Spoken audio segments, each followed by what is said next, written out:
Good afternoon, everyone, and welcome to the fourth edition of the run-up to the US elections. This time we're going to have a transatlantic countdown. My name is Iana Maisuradze, and I'm a junior policy analyst of the Europe in the World program here at the European Policy Center. Thank you all for joining us today. 2024 is one of the biggest electoral years in history, with over half of the global population called to cast their ballots. But no other date opens a more momentous crossroad domestically and abroad than the 5th of November. The outcome of the US elections could not only affect the future of liberal democracy and its institutions, but may also redefine transatlantic relations and our security environment in fundamental ways. Today, in this online policy dialogue, we will address domestic and international trends underpinning the run-up to the US elections. And we will focus on domestic side, as well as Trump and Harris debate results, what will be the US role in the future European security, and also the future of the transatlantic relations and more of the foreign policy aspects. We have an excellent panel to discuss these issues. Ambassador João Vale de Almeida, EPC Senior Advisor and Visiting Fellow at the Cambridge University, speaking about the European side. We have Francis Burwell, Distinguished Fellow at the Europe Center of the Atlantic Council and Senior Director at the McLarty Associates, speaking about the American side. And we have Ricardo, Borges de Castro, Visiting Scholar at the College of Europe, speaking about the transatlantic perspectives. Welcome and thank you for joining us today. Once again, before I pass the floor to our first speaker, let me give some housekeeping rules. Our session today will last for 60 minutes. I will start with a few opening questions to the speakers, and then we will engage in a conversation. Afterwards, I will open the digital floor to the audience for a question and answer sessions before we wrap up our session, our countdown. You can ask the questions in the chat or raise your hand, and I will ask my colleagues to bring you in. Please keep your questions or comments short also in the chat so that I can read them at a glance. So without further ado, let me turn to our panelists, and let me start from the American side this time. So Francis, could you please tell us about your expectations on the campaign from now on? How do you see this evolving from the US perspective? So thank you very much, Iana. It's a real pleasure to be here again. I think the last time we did this seminar, it was June 11th or thereabouts. And I have to say that those of us watching American politics or experiencing American politics have lived an entire lifetime since then. We are not where I think any of us predicted that we would be. Looking forward to this time. We had, I think, a couple of really watershed moments. The June 27th debate between Biden and Trump, which I think really made it very difficult for President Biden to continue as the nominee. So enormous amounts of respect for him in the party, but he did not put forward an effective defense against Mr. Trump, who looked quite respectable during that debate. We had the NATO summit. The president, again, was out doing what he does best, which he's doing this week too, which is diplomacy out in the world and meeting with other world leaders. But Biden was under an enormous amount of pressure. And finally, on July 21st, he resigned as nominee. And Kamala Harris came on board. He endorsed her about 2 hours later. I think all of us have been a bit surprised at watching how Democrats have coalesced around her so quickly.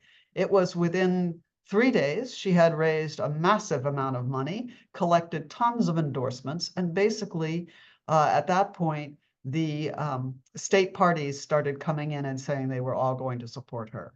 So the convention was just an affirmation of her position as the nominee.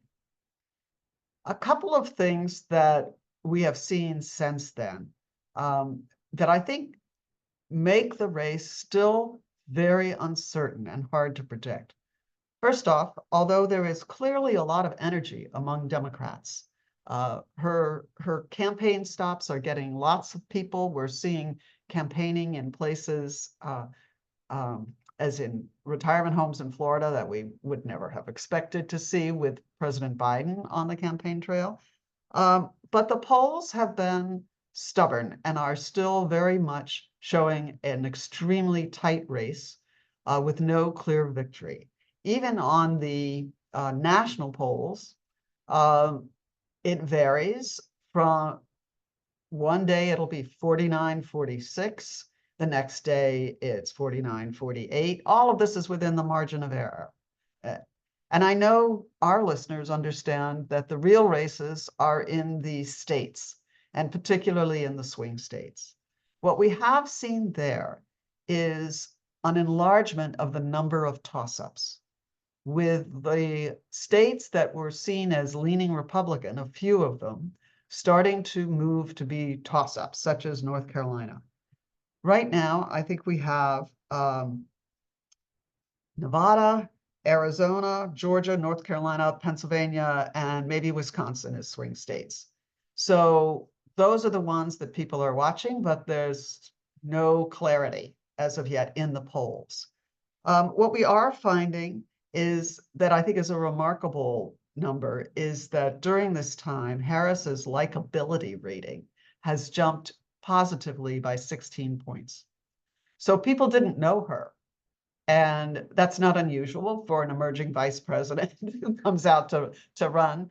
Vice presidents have a tendency to disappear during their time in office. It's part of their role, actually, to be backup. And her favorability this is the largest surge in favorability by a politician of this type since George W. Bush after 9/11, which was an extraordinary time in American politics.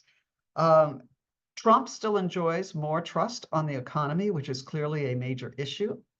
She is giving a major speech on manufacturing in the United States later today, and we have to see if this puts forward what proposals she puts forward. She is campaigning on creating an opportunity economy, but she has been criticized for being a little bit vague on the details. So I think people are watching and waiting.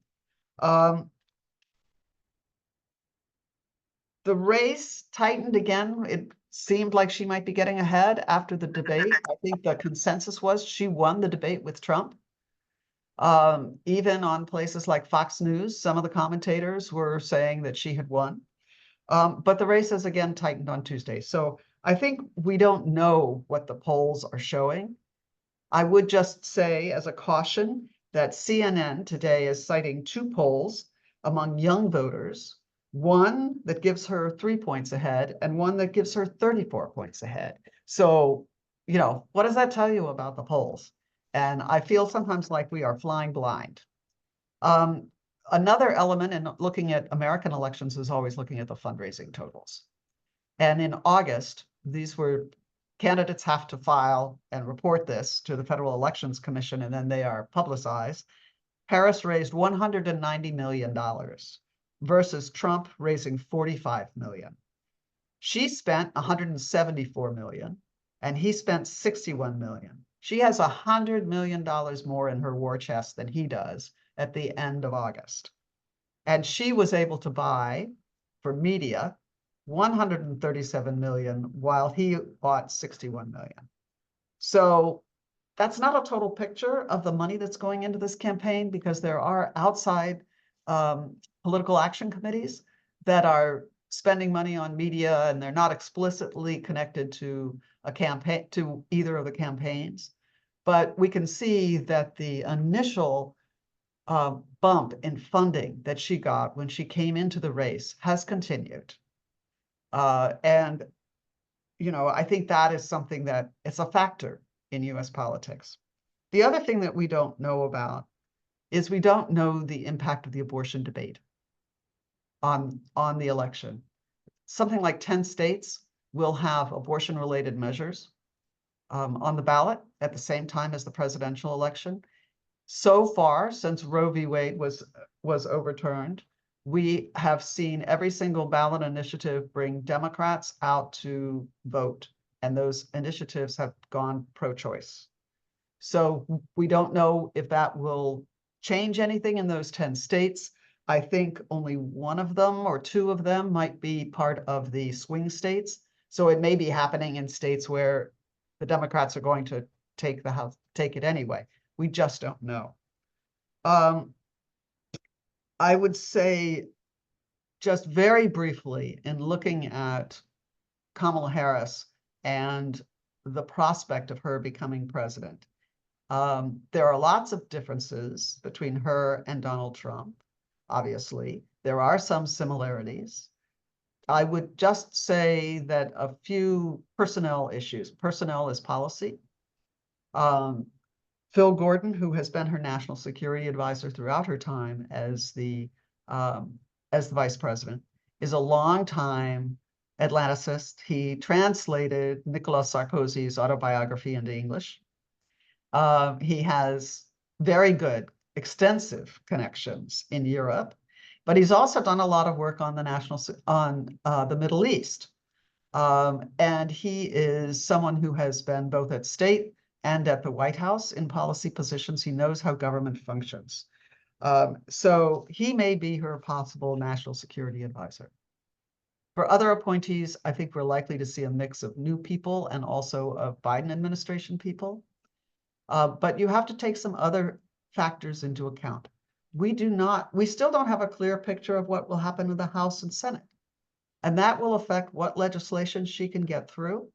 But it also affects personnel. People like Senators Chris Coons and Chris Murphy would be, I think, in the running for Secretary of State, but we won't know that until we know what the final Senate total is, because she won't take a senator if it's 50-50 and put them in the administration unless she knows that there's going to be a new Democratic senator from that same state. I'll stop there because we can talk a lot about the policy implications of this, but I just wanted to put a few things on the table. But I think the lesson to take from the United States right now is that we're flying blind. We don't know what's going to happen. Thank you, Francis, for this comprehensive overview, and we will come back to you about the strengths and weaknesses of the of each candidate and how this affects the relations with the EU in a bit. But before that, let me turn to Ambassador Vale de Almeida about the European side. What would be your initial reflections about the state of play of the campaign, especially from the European side? I mean, last time we talked, we were still talking about the European elections. Now we know the results, and in the institutions we're still configuring the leadership side. So is the new cycle ready for the U.S. elections? Well, a lot of things have happened in Europe as well, both at the European Union level with the elections and the appointment of a number of top political personnel, but also in the national domestic scene, particularly in France, as we know, but also in Germany and other countries. But let me start by sort of describing what I think we are in terms of the way Europeans look at the American election. And I was thinking earlier about this, and say it's been a roller coaster in terms of the American campaign, of course, as Fran has very clearly described, but also on our reaction to the election campaign. A roller coaster in the sense that we have been, like in a roller coaster, we've had ups and downs, and we had very strong conflicting emotions about what happens on the other side of the Atlantic. I mean, sometimes you feel that we are voting in these elections. Well, we are not. And I am afraid that the recent European elections have not gathered the same amount of attention and interest on the other side of the Atlantic. And I'm being polite. But that's how things are.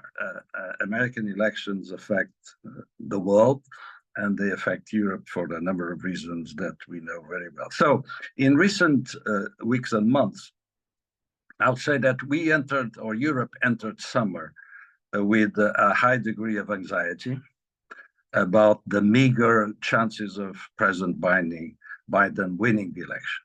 And anxiety turned into panic when we watched the debate. You know, we were happy to see that the debate brought a kind of reflection to the White House and to President Biden, and he decided to leave the race, which made us regain hope that we could avoid a Trump defeat. I'm assuming, and my premise is that the majority of capitals and the majority of political leaders in Europe in power and some in the opposition would prefer that Trump is not re-elected. So on that basis, there was a regain of hope after President Biden withdrew, and then this was followed by you know, a great level of enthusiasm, maybe excessive enthusiasm and optimism in some quarters when, as Fran described, Kamala Harris got what she did. You know, she reunited the party. She got lots of money. She surprised many with her communication capabilities, which had been sort of hidden during her term in office. So now we enter autumn in a more realistic tone and a more realistic attitude. And I think, as Fran said, the feeling on our side of the pond is that nothing is done yet. And there is still a risk that, again, Trump is re-elected. So there is a certain degree of anxiety coming back to European capitals. And in my view, the source of this anxiety is the swing states, and which is not very well known to many in Europe, that the American election is decided in 5, 6, 7, maximum 8 states, and sometimes even less. People forgot the little, very narrow margin of Biden's win and very narrow margin of Hillary's loss. So this is not too well known. So when people, as we get closer to the election, realize that this is fought in a couple of obscure states, seen from the European angle, where we concentrate on the two coasts, people get a little bit more nervous. And if you put this against the background of an extremely volatile or increasingly volatile international context, where the American position is so crucial, people get really nervous. So I think this is where we are. Fluctuations, roller coaster, up and downs in European reaction, and now back to a more realist attitude that says everything is still open. And I couldn't agree more with Fran's reading of the situation. My second point will be about the changes that happen in Europe in the meantime, and the political personnel as well. Well, the changes were basically that we got the surge of the far right in the European Parliament elections, which was important, but not as important as some had feared. But we still had a more volatile parliament that will be more complicated to manage. Mrs. von der Leyen got re-elected or by the parliament with a larger margin than she did 5 years ago. That is good. She's a reinforced leader. She composed the college in a way to reinforce their authority. I think these are all good news for America, if I may say so, in terms of having a strong interlocutor. On the other side of Rue de la Loi, we appointed a fellow compatriot of mine and the Ricardos, Antonio Costa, and I think we'll have in him a safe pair of hands, a very, very able political actor in this scene that will contribute to, I would say, a more kind of focused European agenda. If you take the persons themselves, these are all Atlanticists. Ursula von der Leyen, Antonio Costa, and Kaya Kallas, the new High Representative for Foreign Policy and Security. So I think these are good news in terms of the quality and the solidity of the transatlantic relationship in the next cycle. The same goes for Mark Rutte as the new Secretary General of NATO. Of course, an Atlanticist, otherwise he would not have been appointed, and someone that Washington trusts as well. So I think political personnel-wise, at the pan-national or supranational, or what you want to call institutions, we are well served, and these are good news. Situation is less clear at the national level, where the surge of populism is even more pronounced, and there's sort of greater consequences for the political system. And I'm thinking about France to begin with, and Germany. And the problem with European populism, at least, is that there is a degree of anti-Americanism, anti-Atlanticism, anti-international cooperation in it. And these governments, if you take the government of France, whose future basically depends on the populist far-right party to a large extent, even if those in government, beginning with the prime minister, the foreign minister, the defense minister, and of course, not to mention the president of the republic in France, are absolutely on the Atlanticist kind of school of thought and are credible partners for the United States.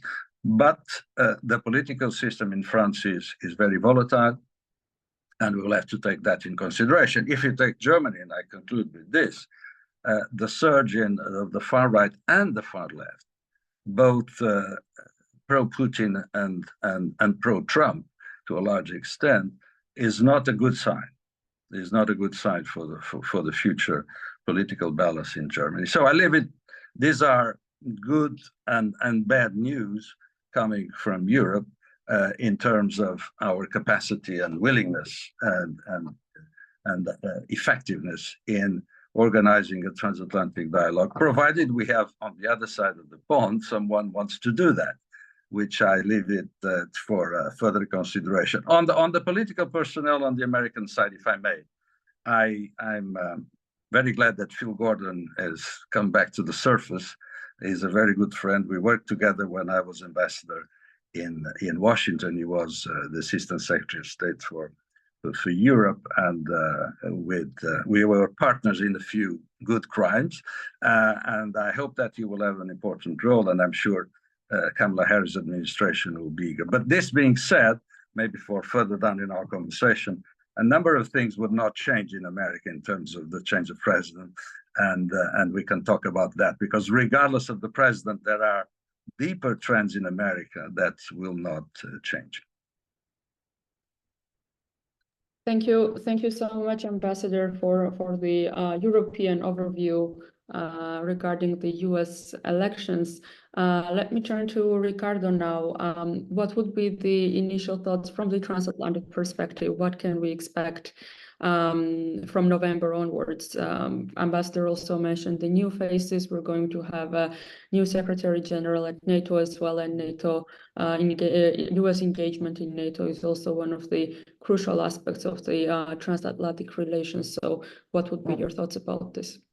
Thank you, Iana, and good afternoon, everyone. I don't want to repeat some of the things that were already said, so I'll sparkle some reflections on what Francis, on what Fran and João have mentioned from that transatlantic perspective, and how, let's say, an imagined transatlantic community is feeling about everything that is going on, and at which issues it might be looking at more carefully. I mean, I would say that indeed, I totally agree that we went from this phase of anxiety and panic, and then after the first attempt on Trump's life, to resignation. So the guy, he's going to win this. And now I think there's a little bit of a realistic hope that, things are as undecided as I think both Fran and João have described it. So there is a chance that Mrs. Harris could be elected, of course, with all the caveats that both João and Fran have mentioned. I mean, we can't forget that Hillary Clinton also won the national vote in 2016, but she didn't then become president. So we need to understand also that the American system is relatively different. And so, but bearing that in mind, what I would say, I think some interesting points from the debate, for example, I think it became very clear, although we have not yet have a fully developed thinking by Mrs. Harris on how she looks at the transatlantic relationship and then let's say US-EU relations, it was very clear her repudiation of autocrats and dictators, her support to Ukraine, her support to allies and NATO and Europeans in general. And also I think it was very smart the way that she brings in Polish voters or American Polish voters into the conversation, mentioning the 800,000 Polish voters or American Polish voters in Pennsylvania. I mean, they're also in Wisconsin, they're also in Michigan. So I think it's interesting how European issues are actually being brought into the campaign. The same way President Zelensky's visit now to Pennsylvania to an ammunition factory. I think that was also it's a very smart way also how to conduct politics in this way and how you bring these issues to the debate. Mrs. Harris was also very clear about NATO, and on NATO, because you also mentioned that I would encourage everyone also to listen to the farewell speech that Secretary General Stoltenberg gave here in Brussels, because he left five lessons, and I would say that some of them will be here to stay. They will stay for the next, whomever is the president, either Trump or Mrs. Harris. I think in that, there will be maybe with President Trump, some of these issues might become more complicated. But I think let's say the pressure the first lesson that Stoltenberg gave was be willing to pay the price of freedom in terms of money. So invest more in your security and defense. Whether it's Trump, whether it's President Harris, they will want more of that. He also said the second lesson was that freedom is more important than free trade. I think, and referring particularly to the dependency on energy from Russia and the economic dependency on China, I think this issue is not going to disappear. I think an American president will always be tougher or more tough on China than Europeans would like to be. And we see that the position on China has not changed. I think the transatlantic positioning on China will still be challenging in the next presidency. Okay, if it's President Trump, it's going to be much more difficult because I think he's going to be much more robust and even sort of vocally or rhetorically is going to be probably tougher on this. And then I think there is also the last point that the Secretary General made was that never take the transatlantic relation bond for granted. And I think this is something that and I say this why, because I believe that while there is the same way that I believe there is a concern among American friends of some complacency that all this enthusiasm around candidate Harris might lead some people to be less focused and not go out and vote on the 5th of November or start voting already, because I believe it's already possible to vote in some places or soon to be, the same way that we Europeans become complacent as about the things that we also need to do on our side to solidify the transatlantic relationship. So I think these issues of us now moving from this roller coaster of sentiments that João was speaking, starting with indifference, then anxiety, then panic, then resignation, and now complacency. We need to be very careful about this. And as far as I also understand, the institutions, some of us have been thinking, think tanks also have been thinking a lot about how can we ring fence some of these policies? How can we make sure that the transatlantic bond and ties remain solid? Because I think up to an extent, and Fran knows this more, and João as well, also from his experience as ambassador there, knows that let's say the economic relationship, the business relationship is likely to maintain and to retain, although economic policy in the US, I think we also need to be prepared for that. Either a President Trump or a President Harris will be more focused in its middle class, will be more focused in bringing manufacturing into the US. It will be more focused, however you want to call it, about protecting American jobs and the American economy. So I think we need to understand that this is the mood there, which the same way as João was describing in Europe, in many of our countries, you also see some push for this. And I think the Draghi report also brings in,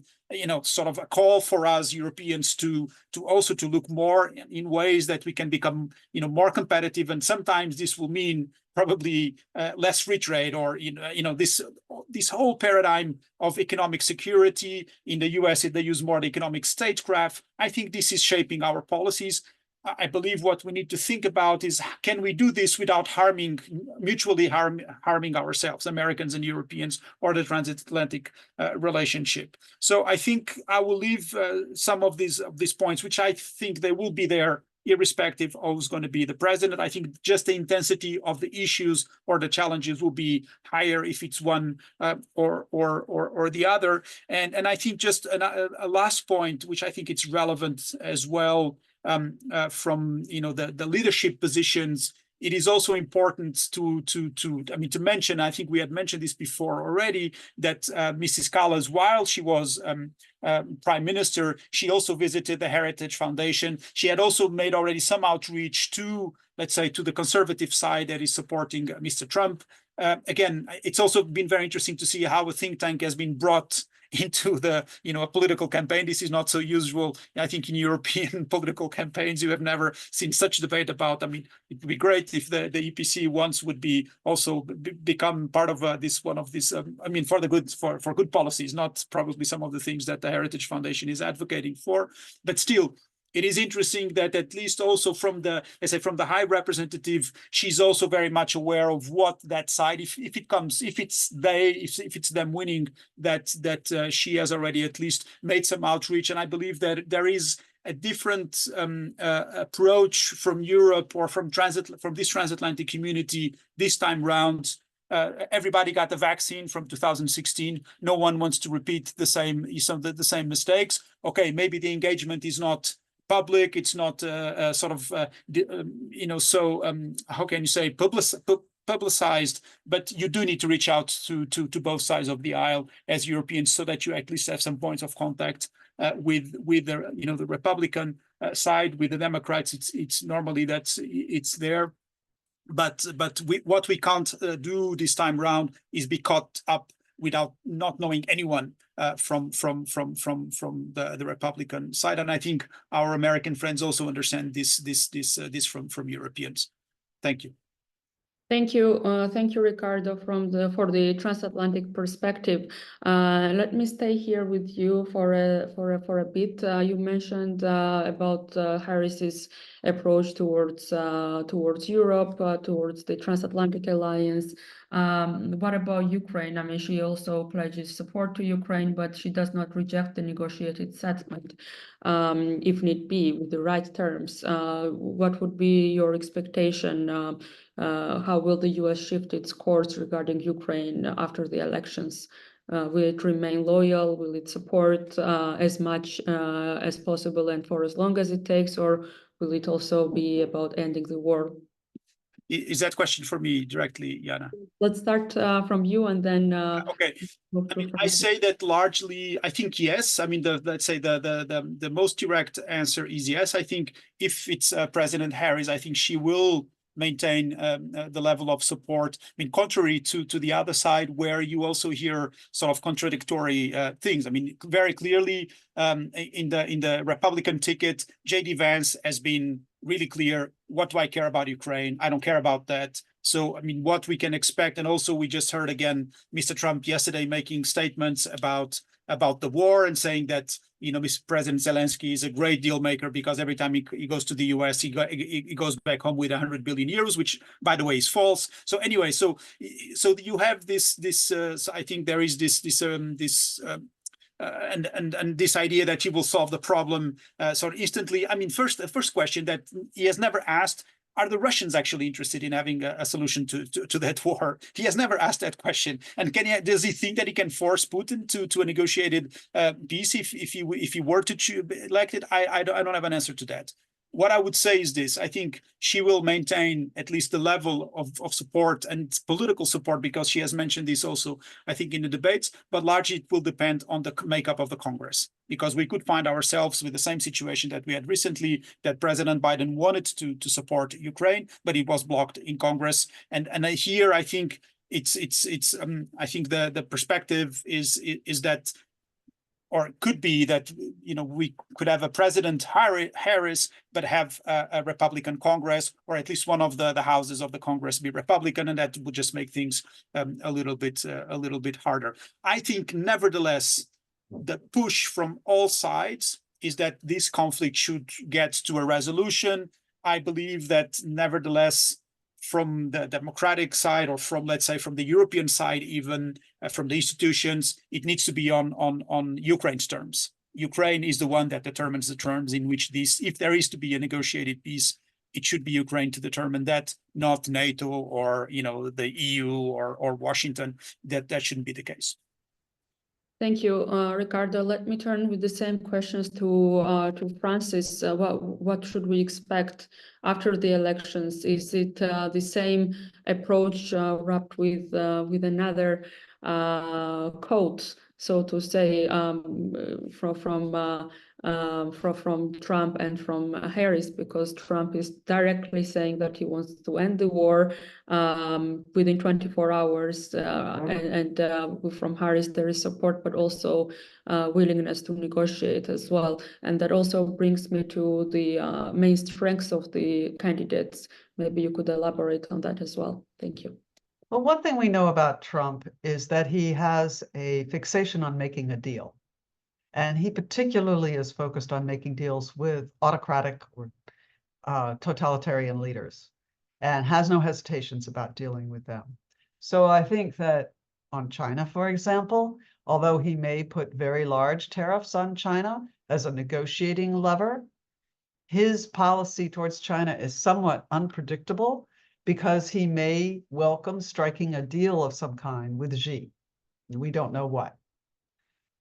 Whereas I think Harris on China is very concerned about the lack of human rights, the fading of what democracy there was in places like Hong Kong, and with protecting Taiwan. I think that she will continue what we've seen with the Biden administration in terms of restricting technologies that she believes give China a competitive edge. I would also point out that her vice presidential nominee taught English in China for several years, and has criticized the Chinese government for its human rights position, and actually chose June 4th as his wedding date, so he would remember it, because it's also the date of Tiananmen.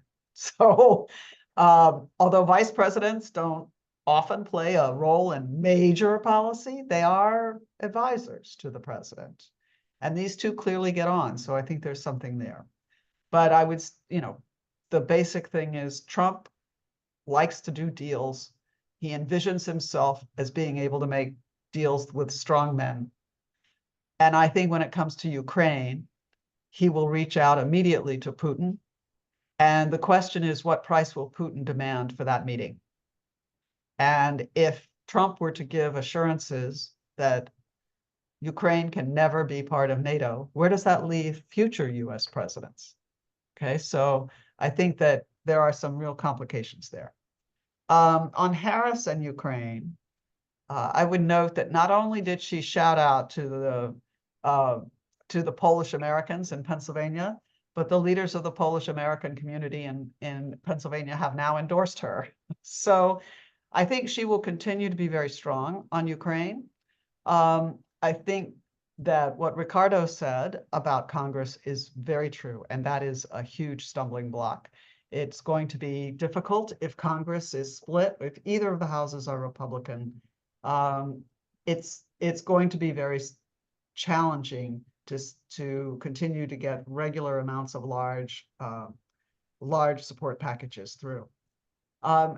I'm not sure that I see a difference between Harris and Biden in terms of allowing the Ukrainians to use weapons supplied by the United States, or with components supplied by the United States, to strike targets deep into Russia. We may see some greater flexibility on that from Harris, but I'm not seeing real evidence of that. I don't think, though, that we should be we should think that all is going to be great if Harris is in it regarding Ukraine. The US and the EU over the last few months have been really struggling to pull together a package that is based on the seized Russian assets and how to use the interest from that to pay Ukraine, to support Ukraine. And we failed. The EU could not provide the legal guarantees that we needed, that Treasury insisted on and that are required by our laws. And now the EU is doing that themselves. So I think there are going to be issues between the US and the EU. There's going to be different amounts of attention to sanction circumvention, for example. Who do we sanction next? Things of those questions. So those are things that, although our hearts are in the same place, sometimes the systems don't work very well together. Thank you, Francis, for this. You also mentioned the tension about the attention, and how should the EU prepare if the US shifts its focus to Asia. Harris is relatively lacking the foreign policy experience. As you said, she was behind the scenes for a long time, and she might be tested by China and Russia in other theaters. Would this leave Europe competing for attention? Maybe this goes to... I think... Yeah, please. I think just to put one thing on the table, and that's that I think too often Europeans see themselves as an object of American foreign policy. And you ought to start, to me, Europe is not an object. It's in part an object, but it is more, it's a partner. So when Harris, if she is tested over Taiwan, for example, a key element is going to be to what degree do Europeans support an American response or not support or take a different view of what that element of support should be. And so even if she is tested elsewhere in the world, Europe is an essential part of figuring out what that response should be. Yeah. Oh, you're muted. Thank you. Thank you for this. Would you like to add something on this issue, Ambassador? Yeah, sorry, I couldn't hear your point. Listen, I largely agree with Ricardo and Fran on the Ukraine issue, particularly the fact that a lot depends on the composition of Congress and not necessarily on the American president. But let me widen a little bit the reflection here about the way Europe should prepare. I think Europe has to be ready for all scenarios. I mean, there's no, we may have a favorite one, that doesn't really matter. We need to be ready for, and when I mean all the scenarios, I mean a Trump victory with a full Republican Congress, a Harris victory with a full Democratic Congress, and different compositions around these two basic scenarios, and most likely a president without a full majority in Congress, which is the likely one and is historically the most likely scenario. If not in the first 2 years, certainly on the second 2 years, as we've seen very often. So, I mean, from a pragmatic point of view, we need to be ready for whatever the American voters decide to do. And having in mind one point, as Ricardo also already mentioned, there are things that will not change in America because they choose a new president.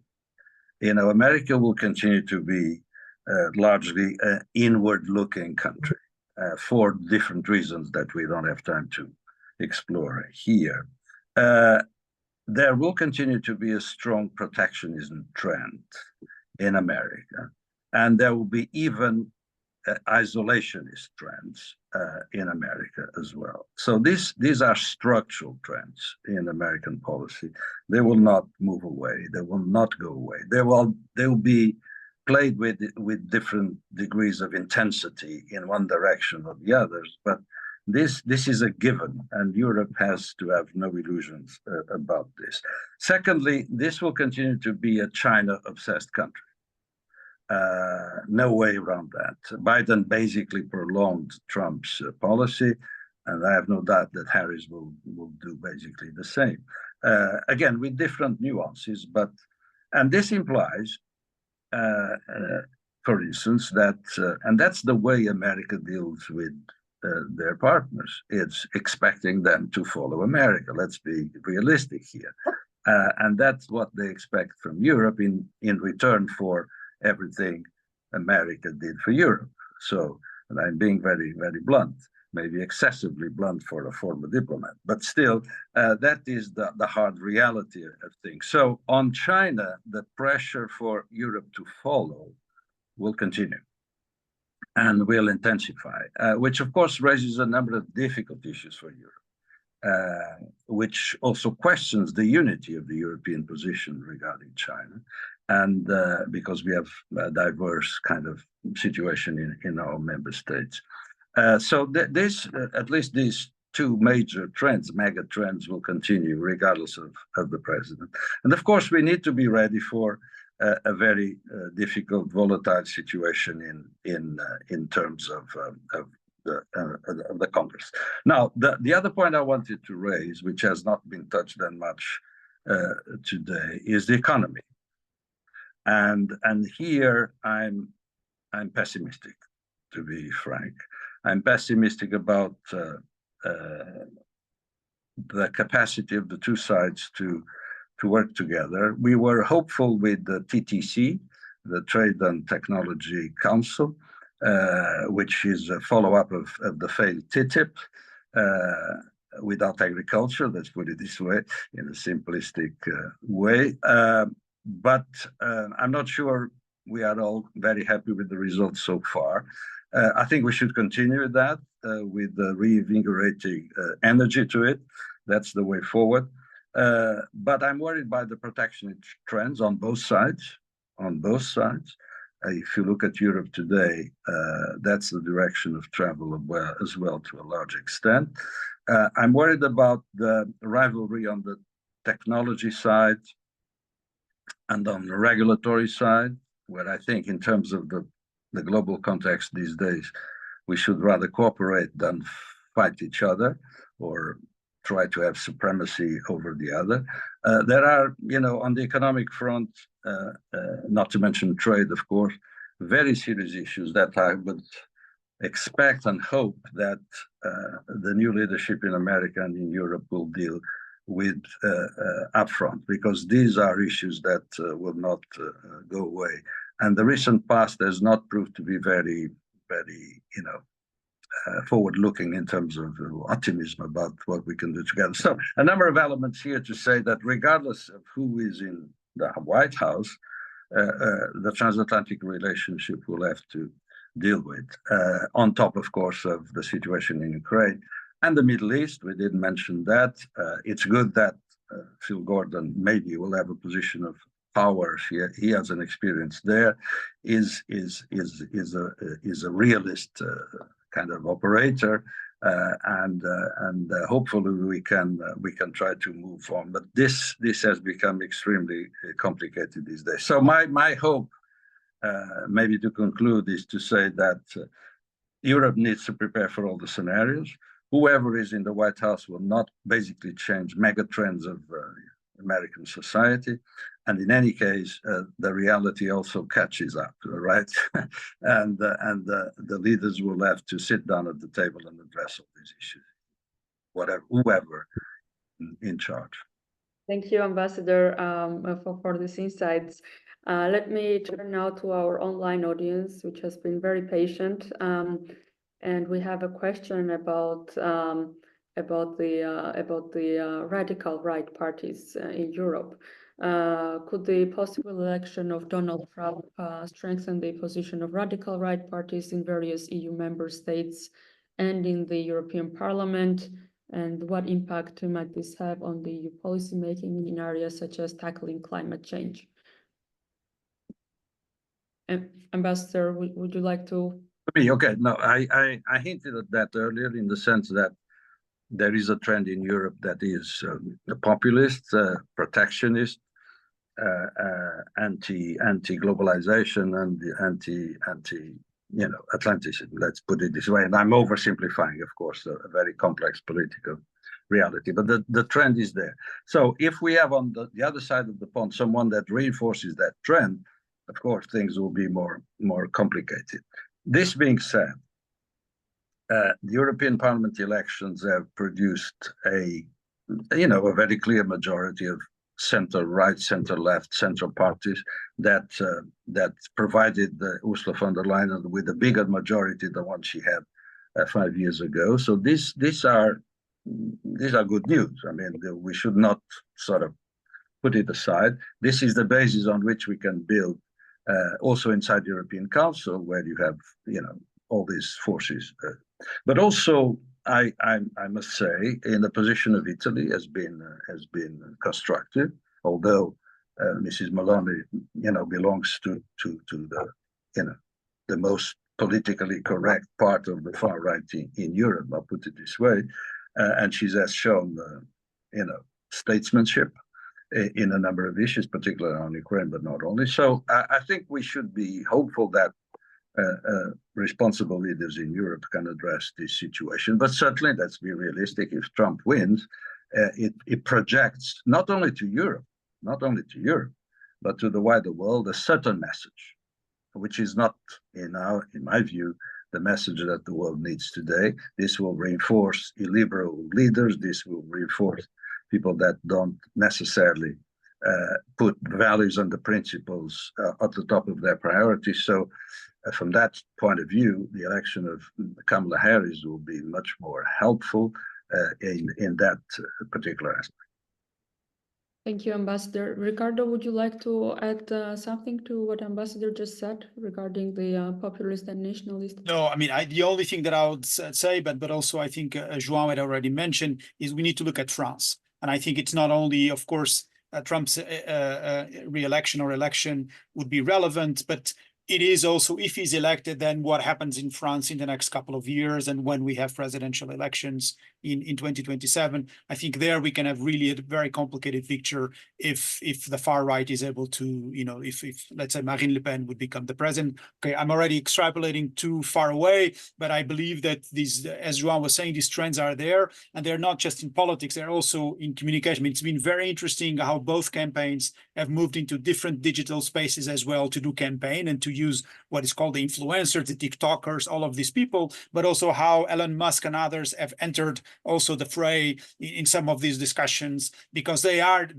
amplify so many of these problems, I believe. And so I think for that the centers that still hold both in Washington and in Europe, as João was saying, the margins for consensus, the margins to be able to do things together are becoming narrower, but the problems are actually becoming just more complicated. So we also need to wrap our minds around that this is just a more challenging decision-making environment as well. Thank you, Ricardo. And let me turn to our other question from the audience. What impact could the outcome of the US presidential elections have on post-Brexit Britain, now led by the relatively new Labour government, and the future direction of EU-UK relations? Is this for me, or am I condemned to talk about Brexit for the entirety of my life? This is a very important question and a relevant one. I think in the state where we are in the global sort of context, there has to be an increased, deeper cooperation between the EU, the UK, and the United States. This is a triangle, this Atlantic triangle, of course, including Canada and other countries in the Southern Atlantic, by the way, some of them. The Atlantic has to shape up a solid position in this global situation. So I hope, also as a former ambassador in the UK, that the UK is now ready to engage more with Europe, that Europe is readier to engage with the British leadership. We have a few issues, bilateral issues, which are not easy to solve. But if we start, and I hope we will, on the platform of security, defense, cooperation on addressing global challenges, which, by the way, also includes climate, I think we can build the necessary trust to cooperate across the Atlantic and across the Channel. And so, again, I think it will be easier with Mrs. Harris than with Mr. Trump. But even if Mr. Trump wins, there has to be an effort to make this triangle operational. I would just add that there are some very technical things like a veterinary agreement that could be useful. But the big question in my mind is, if Trump wins, he clearly will not have the same relationship with Starmer's UK that he sought to have with Boris Johnson. And in fact, he will probably, through Nigel Farage, continue to take potshots at the British government. So I think that puts Britain in a very awkward position. Do they find that the United States under Trump is hostile in terms of government-to-government relations, and that pushes them towards the EU, or does it not make a difference for them? I think if Harris is elected, then I think we can have I hope the US, the UK and the EU figure out some steps forward as João described. Thank you, Francis, for this. We have one more question, and I think just enough time to answer it. What would be the likelihood that the EU engages in a full-blown trade war with the US if Trump is elected and goes through with his tariff plans? I think that there are some other issues as well. Digital services taxes, for example, is one thing. I do think Trump will put tariffs on Europe, but he sees tariffs as a negotiating lever. So there might be something that he wants. We have struggled and will continue to struggle if Harris is elected with steel and aluminum negotiations and even the critical minerals negotiations. So let's not pretend it's all, sunlit and happy if Harris is elected on trade policy. I think the questions the Europeans have to ask themselves is this: if the current suspension of the tariffs over steel and aluminum is removed by President Trump, and those tariffs snap back on, what does Europe get out of retaliating? It's not going to change what the Trump administration does. So I think that the question of whether there's an escalation to a trade war, although I would certainly not support what a President Trump might do in terms of trade with Europe, but the question is, how will Europe respond, and what is in Europe's interests in choosing a path to respond? Thank you so much for your answer. Before we wrap up our session today, I just wanted to have a very quick round about what to watch out for as we are counting down for the elections. What would be the 3 things to watch out for until the elections? Maybe let's start with you, Ricardo. Oh, I mean, I would say the October surprise, right? There's always the October surprise, so we need to see what happens there. I mean, listen, I think what we should be doing as Europeans or this transatlantic community is really to try to maintain the bond strong among those like-minded people, those that are interested that this goes well. We need to keep on track and just keep on our debates, thinking more how to actually deal with this. And then, the elections the result of the elections, it will be the result of the elections. I think what we need to also to start wrapping our minds is how is the transition going to look like? First, whether it's a transition from Biden to Harris, which might go a little bit better than if it's a transition from Biden to Trump, and also how the Trump camp might react from a loss and how we will react from the loss. I think let's say from November to January, I think this will also be very intense months also for Europeans, also because we are in our own transition of trying to approve a new commission, to get things, get people to work. So anyway, so it's going to be a transition period on both sides. And in these periods, a lot of, things can happen, but my hope is that we can all keep our minds cool and calm and collected, like the president of Finland likes to say about the Finnish people in Finland. So let's keep cool cool, calm, and collected, and really try to make the best of it, and sort of arrive on the 20th of January with a new president in the US, with a new leadership at the EU level sort of in place, and let's just take it forward, however difficult it might be. But let's just try to be positive and constructive in making it work. Yeah. Thank you. Thank you, Ricardo. Ambassador, what would be the 3 things as we're counting down until the election? About the American election proper, I would say message control. Who is more able to control the message and to control the basic instincts? I would say Kamala Harris has proven in the last few weeks that she's capable of message control. Mr. Trump is not known for message control capabilities. So if you want Harris to win, you hope that Trump will